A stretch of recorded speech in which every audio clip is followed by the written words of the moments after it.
चलिए देखते हैं।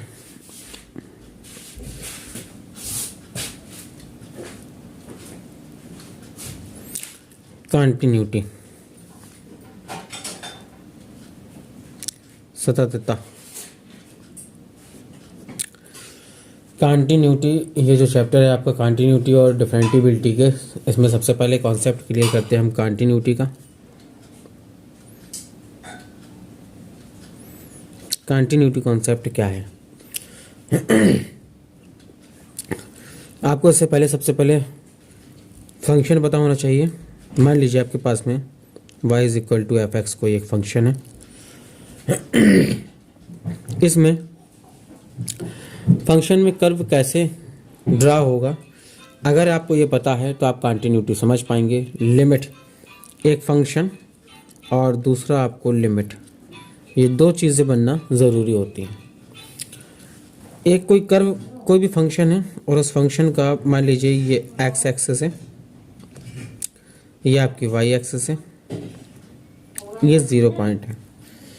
अब यहाँ पर हम एक कर्व ड्रा करते हैं। मान लीजिए हमने एक कर्व इस तरीके से बनाया, ठीक है, और x इज इक्वल टू कोई भी एक वैल्यू ले लेते हैं। मान लीजिए x is equal to a है, ठीक है।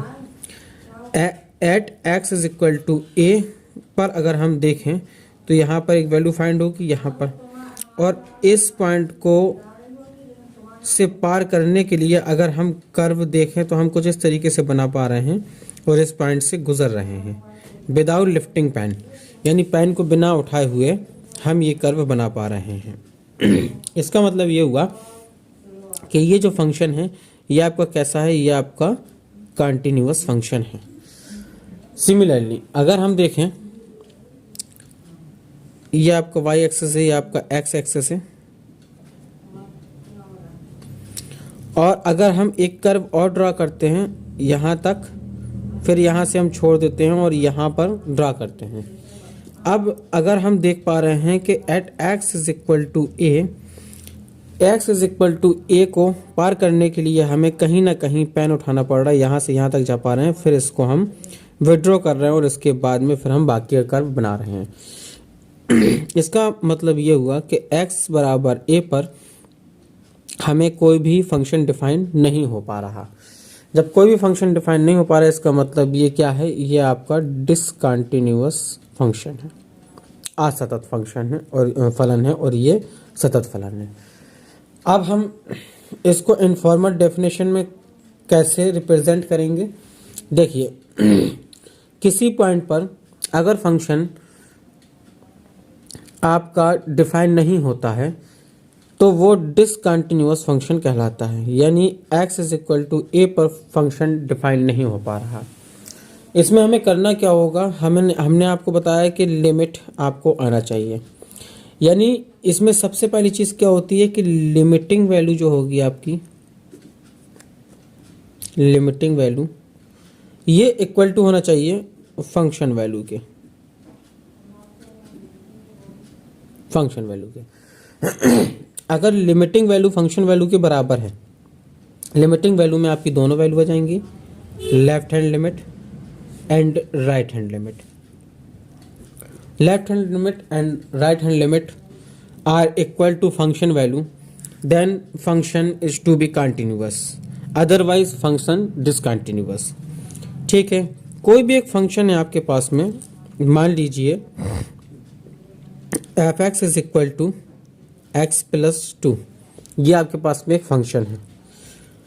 अगर इस फंक्शन को हम ड्रा करें, या तो हम इसका कर्व प्लॉट कर सकें, ड्रा कर सकें, नहीं भी ड्रा कर सकते हैं तब भी हम चेक कर सकते हैं। मान लीजिए अगर हम इसका एक फंक्शन बनाते हैं, कर्व बनाते हैं, तो कुछ इस तरीके से आपका बनेगा। ठीक है, अब x इज इक्वल टू हम कोई भी वैल्यू रखते हैं तो यहाँ पर हमें एक कर्व कंटिन्यूअस मिल जाता है, यानी ये फंक्शन कैसा हुआ, कंटिन्यूअस फंक्शन हुआ। किसी भी पॉइंट पर अगर हम देख पा रहे हैं तो इसका मतलब ये हुआ, जैसे हम x इज इक्वल टू 2 पर चेक करें कि ये फंक्शन कंटिन्यूअस है या डिसकंटिन्यूअस है, तो हमें लिमिटिंग वैल्यू और फंक्शन वैल्यू चाहिए होंगी। फंक्शन वैल्यू अगर हम देखेंगे तो x की वैल्यू 2 यहाँ पर हम पुटअप कर दें तो f of 2 is equal to 2 plus 2 is equal to 4 आ जाएगी। ठीक है, इसके बाद हम लेफ्ट हैंड लिमिट निकालते हैं। तो देखिए लेफ्ट हैंड लिमिट, इसका तरीका ये होता है कि limit x tend to 2, left hand limit निकालना है negative, function of f x is equal to limit h tend to 0।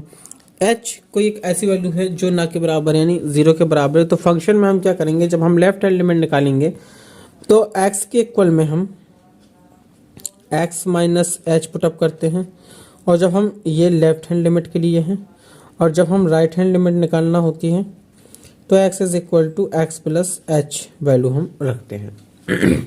Left hand limit निकाल रहे थे, x की वैल्यू हम x माइनस एच रखेंगे, और x की वैल्यू हम 2 पर निकाल रहे थे तो 2 माइनस एच और प्लस 2 था, तो ये हो गया प्लस 2। अब जब हम h इक्वल टू 0 रखते हैं तो 2 और 2 4 आ जाता है आपके पास में। ठीक है, अब हम राइट हैंड लिमिट निकालते हैं। तो हम निकालेंगे limit x tend to 2 positive, function of f x is equal to limit h tend to 0। अब हम फंक्शन में x जहाँ पर होगा, जहाँ पर x होगा यहाँ पर हम x प्लस एच करेंगे, x की वैल्यू 2 है, प्लस h प्लस 2 करेंगे, h इज इक्वल टू 0 रखेंगे तो 4 ही हम पाएंगे।